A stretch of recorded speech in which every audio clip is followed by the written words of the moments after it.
Hello, ಕೇಳಿಸ್ತಾ ಇದೆಯಾ? ಏಯ್, ಅವ್ನು ಏನಾದ್ರೂ ಇವತ್ತು ದುಡ್ಡು ಕೊಟ್ಟಿಲ್ಲ ಅಂದ್ರೆ ಅವ್ನ ಕೈ ಕಾಲು ಕತ್ತರಿಸಾದ್ರು ಸರಿ, ದುಡ್ಡು ಬರ್ಬೇಕು. ಇಲ್ಲ ಅಂದ್ರೆ ನಿಮ್ಮ ಕೈ ಕಾಲು ನಿಮ್ ಜೊತೆ ಇರಲ್ಲ, ಗೊತ್ತಾಯ್ತಾ? ಏಯ್ ಫಾತಿಮಾ, ನಿಂತ್ಕೋ. ಏನ್ ಸವಾರಿ ಬಾರಿ ಜೋರಾಗಿ ಬರ್ತಾ ಇದೆ? ಯಾಕೋ, ಏನಾಯ್ತು? ಅಲ್ಲಿ ಕೂತ್ರು ನೆಮ್ಮದಿ ಕೊಡಲ್ಲ, ಇಲ್ಲಿ ಬಂದ್ರು ನೆಮ್ಮದಿ ಕೊಡಲ್ಲ. ಕೊಡ್ತೀನಿ, ಬೇಕಾದಷ್ಟು ಕೊಡ್ತೀನಿ. ಏನಿಬ್ರು ಬಹುತ್ ಖುಷಿಯಲ್ಲಿ ಬರ್ತಿದ್ದೀರಿ. ಏನ್ ಸಮಥಿಂಗಾ? ಹಾ, ಅಲ್ಲಿ ಫ್ರೀಯಾಗಿ ಟೊಮೆಟೊ ಕೊಡ್ತಿದಾರಂತೆ, ನೋಡ್ಕೊಂಡ್ ಬರೋಣ ಅಂತ ಹೋಗಿದ್ವಿ. ಹೌದೌದು, ನಿಮ್ ಫ್ಯಾಮಿಲಿ ಅವ್ರಿಗೆಲ್ಲ ಫ್ರೀಯಾಗಿ ಕೊಟ್ರೆ ಬಡದ್ ಬಾಯ್ಗೆ ಹಾಕೊಳ್ಳೋದು ಚೆನ್ನಾಗಿ ಗೊತ್ತಿರೋ ವಿಚಾರನೇ ಅಲ್ವಾ? ನಿಮ್ ಫ್ಯಾಮಿಲಿ ಏನು, ಓಡೋಗಿರೋ ಹುಡುಗಿರಿಂದ ಬಿದ್ದು ಸಾಯೋ ಫ್ಯಾಮಿಲಿನಾ? ಏ ಮುಚ್ಚೋ ಬಾಯಿ, ಕಂಡಿದ್ದೀನಿ. ಜಾಸ್ತಿ ಪೊಗ್ರಾಡ್ಬೇಡ. ನಿನ್ನ ಏನೋ ಅನ್ಕೊಂಡಿದ್ದೆ, ಏನು ಅಂತ ಈಗ ಗೊತ್ತಾಗ್ತಿದೆ. ಏನೇ ಅನ್ಕೊಂಡಿದ್ದೆ? ಡೌರಾಣಿ, ಇವೆಲ್ಲ ನನ್ನ ಹತ್ರ ಇಡ್ಕೋಬೇಡ, ಮುಟ್ಲಿಲ್ಲ ಅನ್ನಿಸ್ಬಿಡ್ತೀನಿ. ಏನೋ ಮಾಡ್ತೀಯಾ? ನಿನ್ ಕೈಲಿ ಏನೋ ಆಗುತ್ತೆ. ಏನ್ ಮಾಡ್ತೀನ? ಏಯ್, ಸಾಕ್, ಕೈ ಇಳ್ಸೋ. ಯಾರಾದ್ರೂ ನಿನ್ನ ನೋಡಿದ್ರೆ ಒದ್ದು ಓಡಿಸ್ತಾರೆ. ಬಾ ಪಾರ್ವತಿ, ಇವ್ನ್ಗೇನೋ ಮಾಡಕ್ ಬೇರೆ ಕೆಲ್ಸ ಇಲ್ಲ ಅಂದ್ರೆ ನಮ್ಗೂ ಇಲ್ವಾ? ನಿಂತ್ಕೊಳೆ. ನೀವಿಬ್ರು ಆ ರಜಿ ನೋಡಕ್ ತಾನೇ ಹೋಗಿರೋದು.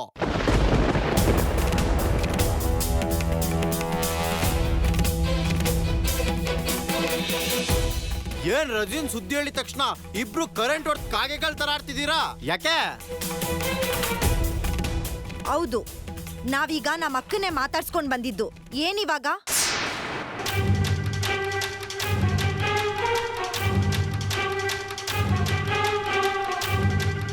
ನೀನ್ ಮಾತಾಡ್ಸ್ಬೇಕಾ? ಹೋಗು, ಮಾತಾಡ್ಸು. ಅಲ್ಲೇ ಇದ್ದಾಳೆ, ಹೋಗು. ನೀನ್ ಬರೀ ಪೌರುಷ ತೋರ್ಸದಷ್ಟೇ. ಅವಳನ್ನಂತೂ ಹುಡ್ಕಕ್ಕಾಗಿಲ್ಲ, ನಾವಾದ್ರೂ ಹುಡ್ಕಿದೀವಿ, ಖುಷಿ ಪಡು. ಏನ ನಿಮಗ್ ರಜೆ ಸಿಕ್ಕಿದ್ಲ? ಹೌದು, ಸಿಕ್ಕಿದ್ಲು. ಅವಳ ಜೊತೆನೆ ಇಷ್ಟು ತನಕ ಮಾತಾಡ್ಕೊಂಡ್ ಬಂದ್ವಿ. ಏನಿವಾಗ? ನೀನ್ ಮಾತಾಡ್ಬೇಕಾ ಹೇಳು, ಇವಾಗ್ಲೇ ಕರಿತೀನಿ. ಏಯ್, ನೀವಿಬ್ರು ಜಾಸ್ತಿ ಚರ್ಬಿ ತೋರಿಸ್ಬೇಡಿ, ಓವರ್ ಆಗಿ ಆಡ್ಬಿಡ್ರಿ ಅಷ್ಟೇ. ಈಗ ನೀನು ಏನೋ ಓವರ್ ಆಗಿ ಆಡ್ಬೇಡ.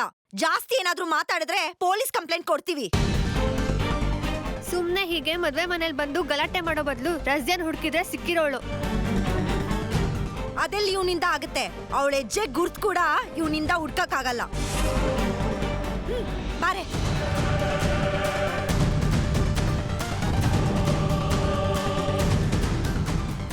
ನನ್ ಕಡೆಯಿಂದ ಹುಡ್ಕಕ್ಕಾಗಲ್ವಾ?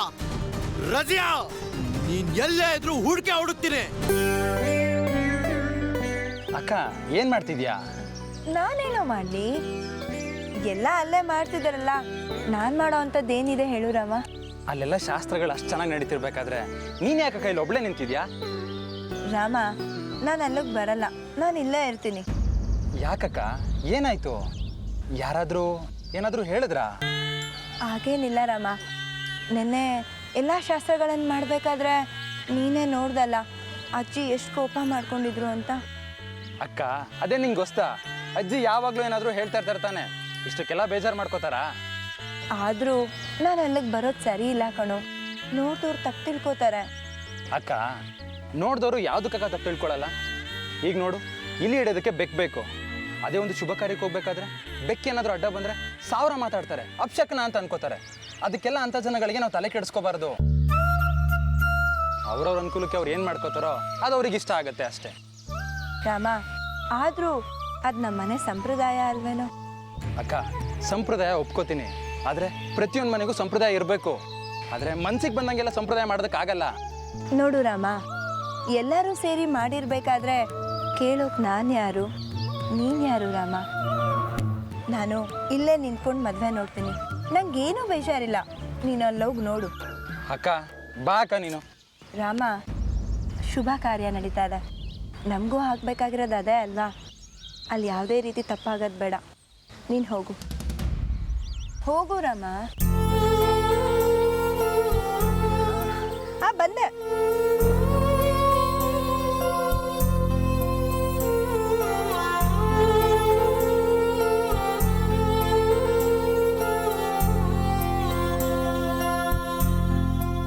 ಹಲೋ ಮೇಡಮ್, ಒಂದು ನಿಮಿಷ.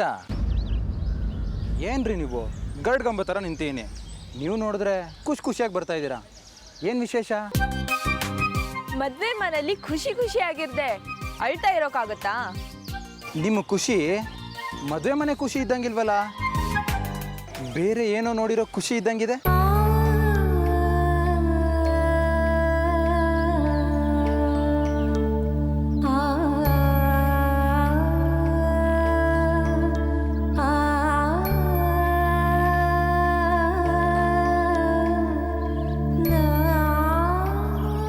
ಹಾ ರಾಮ್, ನೋಡ್ದೆ.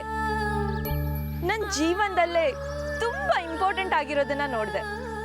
ಅದೇನು ಅಂತ ಹೇಳಿದ್ರೆ ನಾವು ಸ್ವಲ್ಪ ನೋಡಿ ಖುಷಿ ಪಡ್ತಾ ಇದ್ವಪ್ಪ. ಅದೆಲ್ಲ ಹೇಳಕ್ಕಾಗಲ್ಲ, ನನ್ನೊಬ್ಳೆ ನೋಡಿ ಅನ್ಭವಿಸೋದು. ರೇ ಜಾನಕಿ ಅವರೇ, ಲೈಫಲ್ಲಿ ಇಷ್ಟೊಂದು ದೊಡ್ಡ ಸ್ವಾರ್ಥಿ ಆಗ್ಬೇಡ್ರಿ. ಮನ್ಸಲ್ಲಿರೋದನ್ನ 4 ಜನಕ್ಕೆ ಹಂಚ್ಕೊಳ್ಳೋದನ್ನ ಕಲ್ತ್ಕೊಳ್ಳಿ. ಅದೇ ನಿಮ್ಮ ದೊಡ್ಡ ಗುಣನ ತೋರಿಸುತ್ತೆ. ಮನ್ಸಲ್ಲಿರೋದನ್ನ ಎಲ್ಲಾನು ಹಂಚ್ಕೊಳ್ತಾ ಹೋಗ್ಬಿಟ್ರೆ ಅದು ಸೀಕ್ರೆಟ್ ಆಗಿರಲ್ಲ, FM ರೇಡಿಯೋ ಆಗುತ್ತೆ. ನೀವೀಗೇನು ಕಮ್ಮಿನಾ? ಬಾಯ್ ಬಿಟ್ರೆ FM ತಾನೆ. ಏನಂದ್ರಿ? ನನ್ನ ಬಾಯಿ FM? ಹಾಗಲ್ಲ ರೀ, ನಿಮ್ಮದು ಅಷ್ಟೊಂದು ದೊಡ್ಡ ಸೀಕ್ರೆಟ್ ಮ್ಯಾಟ್ರಾ ಅಂತ ಕೇಳಿದೆ. ಹೌದು, ತುಂಬಾ ತುಂಬಾ ದೊಡ್ಡ ಸೀಕ್ರೆಟ್. ಯಾರ ಹತ್ರನೂ ಹೇಳೋ ಹಾಗಿಲ್ಲ. ಇರ್ಲಿ, ಇವತ್ತಲ್ಲ ನಾಳೆ ಗೊತ್ತಾಗೇ ಆಗುತ್ತಲ್ಲ. ಗೊತ್ತಾದ್ರೆ ನನಗೂ ಖುಷಿನೇ. ಇಂಥ ಒಂದು ಕ್ಷಣ ನನ್ನ ಲೈಫಲ್ಲೇ ಬರುತ್ತೆ ಅಂತ ನಾನು ಅನ್ಕೊಂಡೇ ಇರಲಿಲ್ಲ ರಾಮ್. ನಾನು ಅಷ್ಟೇ ರೀ, ಇಂಥ ಒಂದಿನ ನನ್ನ ಲೈಫಲ್ಲಿ ಬರಲಿಲ್ವಲ್ಲ ಅಂತ ನಾನು ಅನ್ಕೋತಾ ಇದ್ದೆ. ನಿಮ್ಮ ಲೈಫಿಗೆ ಏನಾಯ್ತ್ರಿ? ಅಲ್ಲಿ ನೋಡ್ರಿ, ಶಾಸ್ತ್ರ ಎಲ್ಲ ಎಷ್ಟು ಚೆನ್ನಾಗಿ ಮಾಡ್ತಾ ಇದ್ದಾರೆ. ಜೊತೆಗೆ ನಾವಿಬ್ರು ಸೇರಿ ಶಾಸ್ತ್ರ ಮಾಡ್ತಾ ಇದ್ದೀವಿ. ಆದರೆ ನಮ್ಮಿಬ್ಬರಿಗೆ ಯಾರು ಶಾಸ್ತ್ರ ಮಾಡೋರಿಲ್ಲ. ಯಾಕಿರ್ಲಿಲ್ಲ? ನಮಗೆ ಶಾಸ್ತ್ರ ಮಾಡಿಸಿ ಮದುವೆ ಮಾಡ್ದವಳು ತಾನೆ ನಿಮ್ಗೆ ಅತ್ತಿಗೆ ಆಗಿ ಬರ್ತಿರೋದು. ಅವಳ ಹತ್ರನೇ ಹೇಳಿ ಇನ್ನೊಂದ್ಸಲ ಶಾಸ್ತ್ರ ಮಾಡಿಕೊಂಡು ಮದುವೆ ಆಗ್ಬಿಡಿ. ನನಗೇನೋ ಓಕೆ, ಬಟ್ ನೀವೇ ಸಿಗ್ನಲ್ ಕೊಡ್ತಿಲ್ವಲ್ಲ, ಏನು ಮಾಡೋದು? ನಾನು ಸಿಗ್ನಲ್ ಕೊಡ್ದೇನೆ ಇಷ್ಟೆಲ್ಲ ಆಟ ಆಡ್ತಿದ್ದೀರಾ ನೀವು. ಇನ್ನು ಕೊಟ್ರೆ ಏನು ಗತೀರಾ? ಕೊಟ್ಟು ನೋಡಿ.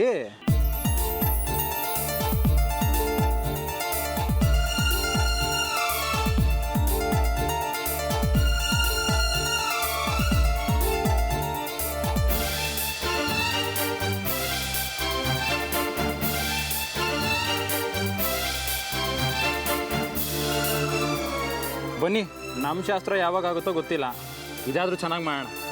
ಬನ್ನಿ.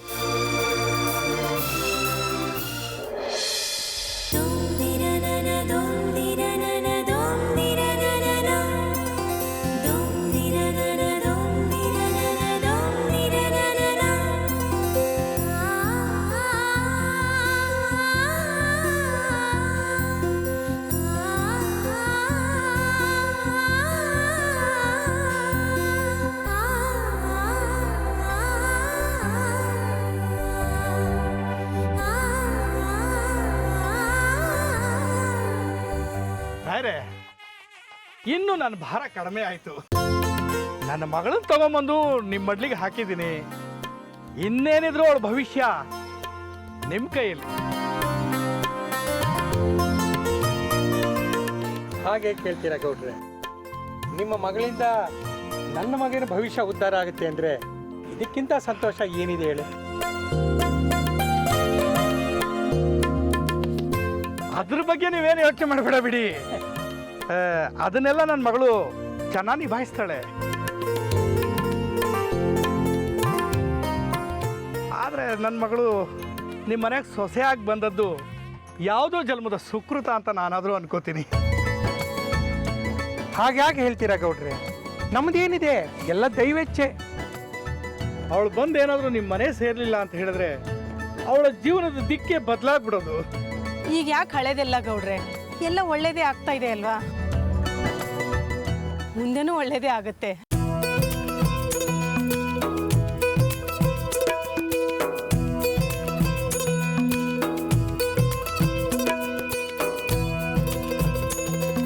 ರಾಯರೇ, ಆದರೂ ನನ್ನ ಮನಸ್ಸಿಗೆ ಯಾಕೋ ಒಂದು ಬೇಜಾರು ಕಾಡ್ತಾ ಇದೆ.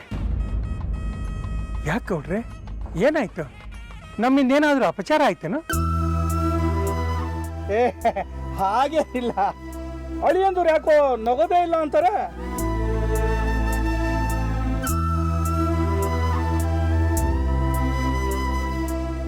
ಭರತ, ಈಗಲಾದ್ರೂ ಸ್ವಲ್ಪ ನಗ್ಬಾರ್ದೇನೋ? ಯಾಕೆ ಆ ರೀತಿ ಮುಖ ಮಾಡಿದ್ಯಾ?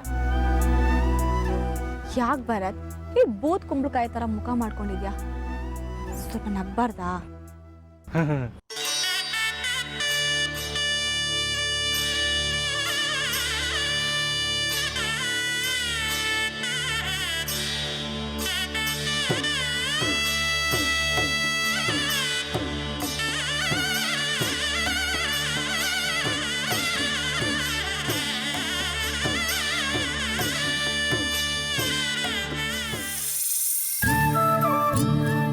ಶಾಯಿದಾ ಅಜ್ಜಿ. ನೋಡ್ತೀಯ ನಮ್ಮ ರಾಯರ ಎರಡನೇ ಮಗನ್ನ ಎಷ್ಟು ಪ್ರೀತಿಯಿಂದ ಎಲ್ಲರೂ ತುಂಬ ಆಶೀರ್ವಾದ ತಗೋತಾನೆ. ಎಲ್ಲ ರಾಯರ ಥರನೇ ಒಳ್ಳೆ ಗುಣ ಅಲ್ವಾ? ಹೌದು ಜಿ, ನಾನು ಅದನ್ನೇ ನಿಮ್ಮ ಹತ್ರ ಹೇಳಬೇಕು ಅಂತ ಇದ್ದೆ. ರಾಯರಿಗೆ ತಕ್ಕ ಮಗ.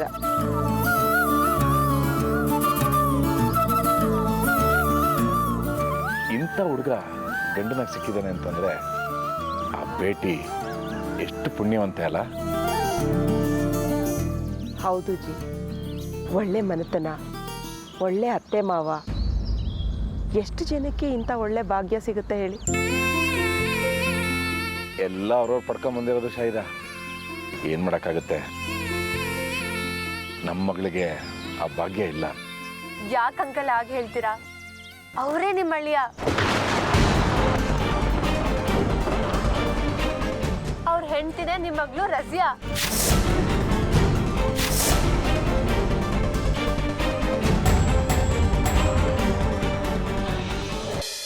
ಪಾರ್ವತಿ, ಏನ್ ಹೇಳ್ತಾ ಇದ್ಯಾ?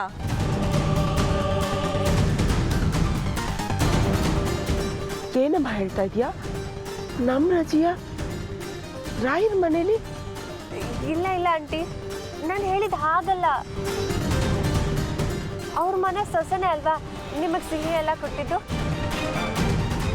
ಅಂದರೆ ಅವಳನ್ನೇ ರಜಿಯಾ ಅನ್ಕೊಂಡ್ರೆ ಅವರೇ ನಿಮ್ಮ ಮನೆ ಅಳಿಯ ಇದ್ದಂಗಲ್ವಾ, ಹಾಗೆ ಹೇಳಿದೆ ಅಷ್ಟೇ. ನೀನೊಂದೊಂದು ಸಾರಿ ತುಂಬ ತಮಾಷೆ ಮಾಡ್ತೀಯ ಪಾರ್ವತಿ. ಅದೇನು ಹೊಸ್ತಾ ಅಮ್ಮಿ? ಇಷ್ಟು ದಿನಾನೇ ನಮ್ಮ ಹತ್ರ ಎಷ್ಟು ತಮಾಷೆ ಮಾಡಿದಾಳೆ. ಸಾಕು ಸುಮ್ಮನೆ. ಯಾಕಂಟಿ ಬೇಜಾರಾಯ್ತಾ? ಇನ್ನೇನಮ್ಮ, ಎಲ್ಲೋ ಇರೋ ಮಗಳನ್ನ ಇಲ್ಲೇ ಇದ್ದಾಳೆ ಅಂತ ಹೇಳ್ದಿಯಲ್ಲ, ಒಂದು ಸಾರಿ ಕರಳು ಚುರುಕ್ಕಂತಮ್ಮ.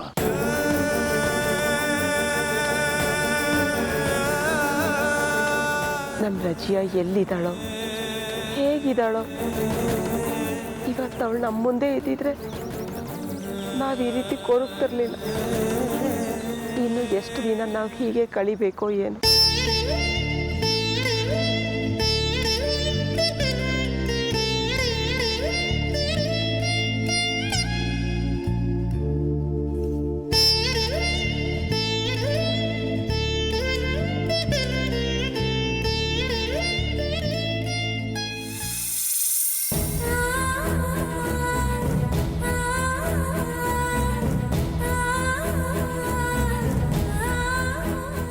ಅಬ್ಬಾ, ನೀವು ನನ್ನ ಕಣ್ಣೆದ್ರಿಗೆ ಇದ್ದರು ನಿಮ್ಮನ್ನ ಮಾತಾಡಿಸ್ದೆ ಕಲ್ ಮನಸ್ಸಲ್ಲಿ ನಿಂತಿದ್ದೀನಿ.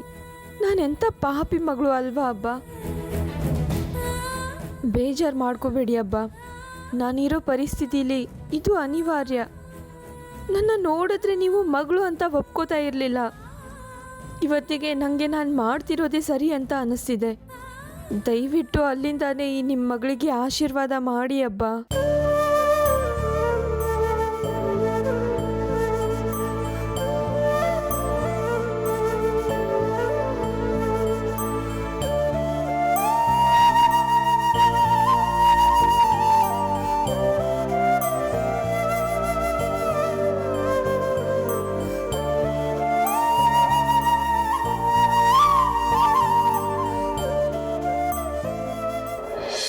ಹಾರ ಕೊಡಿ. ತಗೊಳ್ಳಿ.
ನಿಮ್ಮ ಮನೆ ದೇವರನ್ನ ಗುರುಗಳನ್ನ ಪ್ರಾರ್ಥನೆ ಮಾಡ್ಕೊಳ್ಳಿ.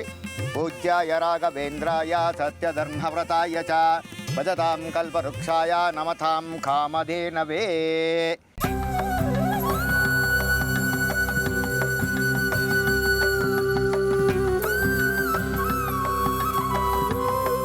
ಈಗ ಮುಂದಿನ ಕಾರ್ಯ ಮಾಡ್ಬೋದೇನಮ್ಮ? ಖಂಡಿತ ಖಂಡಿತ.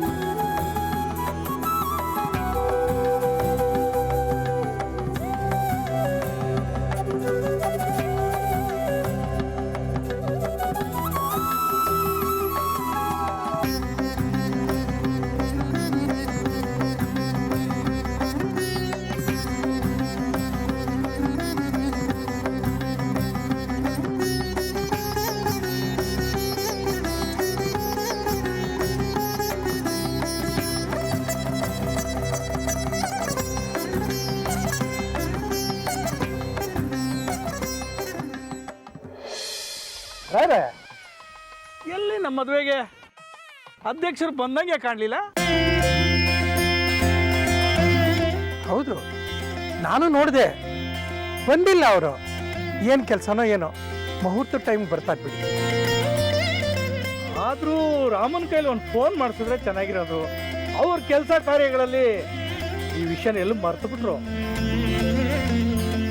ಬೇಡ ಗೌಡ್ರೆ, ತಪ್ಪಾಗತ್ತೆ. ಅವರು ಪ್ರಭಾವಿಗಳು ನೋಡಿ ಜನಕಾರ್ಯ ಜಾಸ್ತಿ ಇರುತ್ತೆ. ಸರಿ ಹೋಯ್ತು, ಸರಿ ಸರಿ ಬರ್ಲಿ ಬಿಡಿ.